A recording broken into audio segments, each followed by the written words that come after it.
तालुक्यातील खोपटे गावातील messrs continental व वेअरहाऊसिंग कॉर्पोरेशन नावाशेवा प्रायव्हेट लिमिटेड, ज्याला सध्या messrs DP world multi modal logistic private limited या नावाने ओळखले जाते, यांचा कस्टम परवाना निलंबित करण्यात आल्याची धक्कादायक माहिती समोर आली आहे।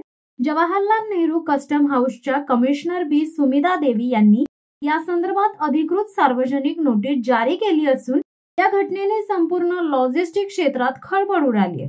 कस्टम विभागाने 2009च्या नियम 11(2)च्या तरतुदीनुसार ही कारवाई केल्याचे नोटिशीत स्पष्ट करण्यात आले। त्यामुळे जोपर्यंत कस्टम विभागाचे पुढील आदेश येत नाही तोपर्यंत डीपी वर्ल्डचे कॉन्टिनेंटल गोदाम कोणतेही आयात निर्यात व्यवहार करू शकणार नाही। जर असे व्यवहार केले गेले तर ते थेट कस्टम कायद्याचा भंग मानला जाईल आणि संबंधित गोदाम मालक व व्यवस्थापनाविरुद्ध कठोर कारवाई होण्याची शक्यता आहे।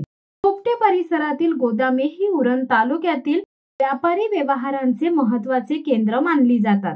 त्यामुळे या कारवाईनंतर इथल्या इतर गोदाम मालकांमध्ये मोठी भीती पसरली आहे।